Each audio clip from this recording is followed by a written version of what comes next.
Popularity doesn't equal expertise. Groetgetran, Gregory van Lebe here. Guys, this is a topic that is very dear to my heart. How to find a good coach. Why am I addressing this topic?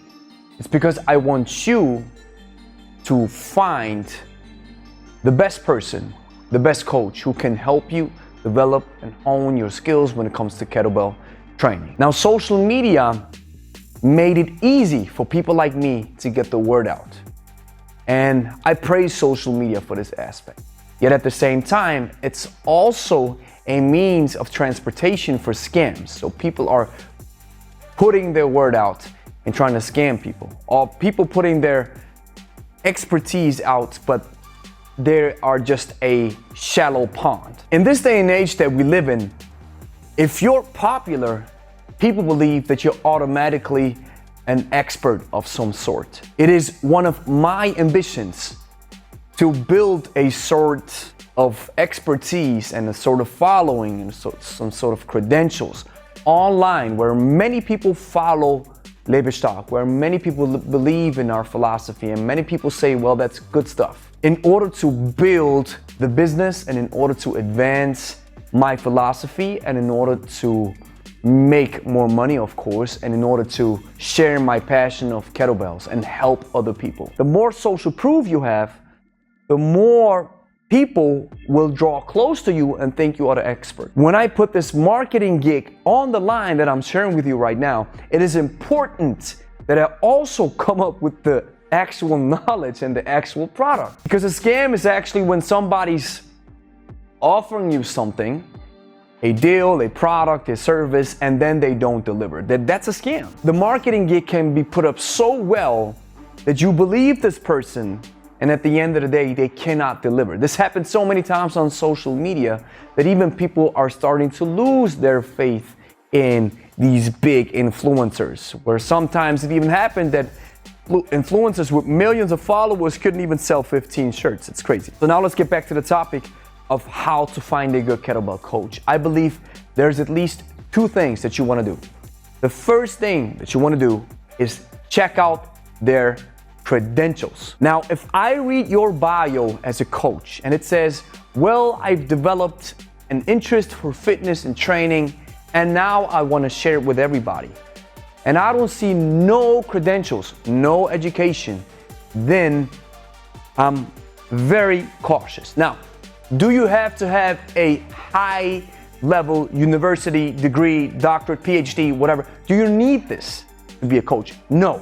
I guarantee you there's a lot of folks who have PhDs, who went to universities, and they are very bad coaches, or they have a very bad personality, or they believe I'm so such and much because I know so much, so everybody has to believe me.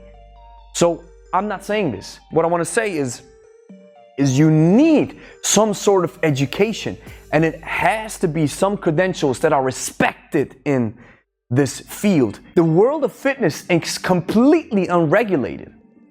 There are a few standards, yes, but compared to other professions and other jobs and other areas of expertise, it is very unregulated. You can open up your own gym if you have the money, sell memberships, or become a personal trainer in no time, and nobody's going to check you on it. It is a unregulated, some kind of wild west. Now, do I believe in very strict regulations? No, I don't. But I do believe that it needs some sort of fundamentals, and this is what you can trust in the credentials that the coach is working with. For example, if you're looking at the website of the coach and they can back their claims up and say, well, I've been certified by Strong First, I've been certified by RKC, I've been certified by IKFF, the knowledge that these people are getting is just from the top down. It's hands down top-notch knowledge. Now, there are a ton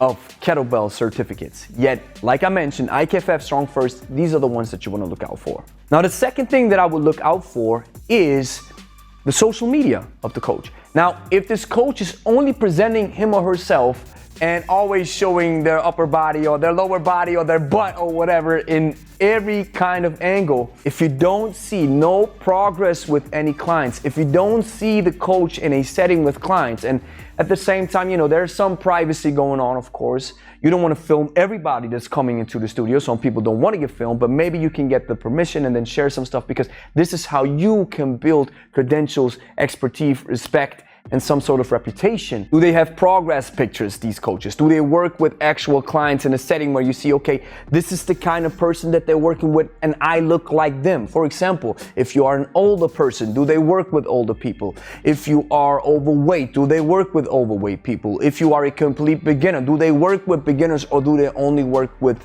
high-level athletes? These are the questions that you want to ask yourself. These 2 points are very strong systems, yet at the same time, I'm not saying that you shouldn't hire a coach who's just starting out, who's fresh, and maybe he or she is in the process of getting one of these certificates and now they're looking for clients. If they tell you this up front and they say, well, I'm just learning, it's a learning experience for me right now, I just got fresh in the game, and maybe they charge a price that is adequate to their level of knowledge or expertise, then I'm totally down with it. Yet, if they only want to make quick money, then you have to be careful. So because of the fact that you can make a lot of money, some people leverage their popularity or their fame or their star power to make quick money and a quick buck. And always be careful. Like I mentioned in the beginning, popularity doesn't equal expertise. Now, even with these 2 systems in place, you can still make a bad choice. Now, is that a problem? No. I think it's a great thing to make mistakes, even with the choice of your coach, because then you understand, well, this is not the person that I want to work with. It's just making mistakes and then learning from them. And at the same time, maybe this coach needs some experience. The coach needs to make mistakes. Don't expect somebody who's perfect. Maybe this person needs to make some mistakes in order to learn from them and then maybe grow. Because this is something that I can put myself in those shoes in. I've started uploading content to our YouTube channel in 2016. And even though I've been in the fitness business for now about 10 years, in the recent years, I've really accelerated in my educational process and in my knowledge gaining, because yes, I was in the fitness business now for 10 years, but then I left the business and then I came back, and then I knew, okay, once I came back, I have to use social media, use the power of this new technology and video to get the word out. And then yes, I made some mistakes. Of course I made mistakes. I got some videos on my channel that I reacted to, which my form was so bad. I have some stuff that I said even just a year ago, which I now somehow disagree and have a new perspective on. And yes, people can make mistakes, and offer the room for the coach to change. Always be on the lookout that a coach may change, yet at the same time, there is a certain level of expertise that I believe that a coach needs, or like I said, maybe the coach is up front and shares with you, well, I'm just starting out, and at least they're in a process of getting a certification. Another thing that I want to say is a lot of respected coaches in the field, they neglect online stuff, they neglect social media, they neglect online fitness professionals, they neglect online fitness influencers. They think that's stupid. And because they believe that's stupid, they say, I don't want to engage in that territory. And what happens is, if these professionals don't engage in that territory, everybody else who's not as accredited, not as respected, will take over. And that's something that happened even years ago when the social media thing blew up and all those bodybuilders. I remember in FIBO 2013 or 14 in Germany, where old school bodybuilders were like, well, who are these dudes who are getting all the recognition and the fame and people want to take pictures with them?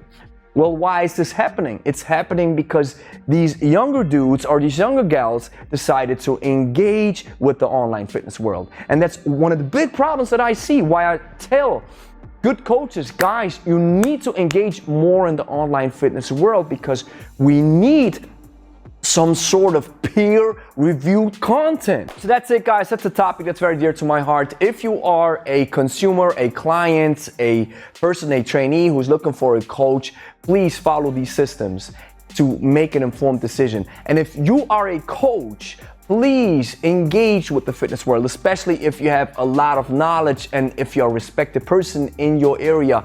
Engage, because we need more professionals in this area of expertise in this area of new technology. So thank you for watching. If you liked the video, like it, consider subscribing if you're looking for more kettlebell content. And if you're looking for a kettlebell workout program that takes you from a beginner level to a more advanced level in the course of about 3 months, and combine it with some easy to follow nutrition coaching because maybe you want to lose weight or you want to get in shape, then please consider checking out our course 90 Days of Kettlebells. You'll find the link in the description, 14-day free trial included.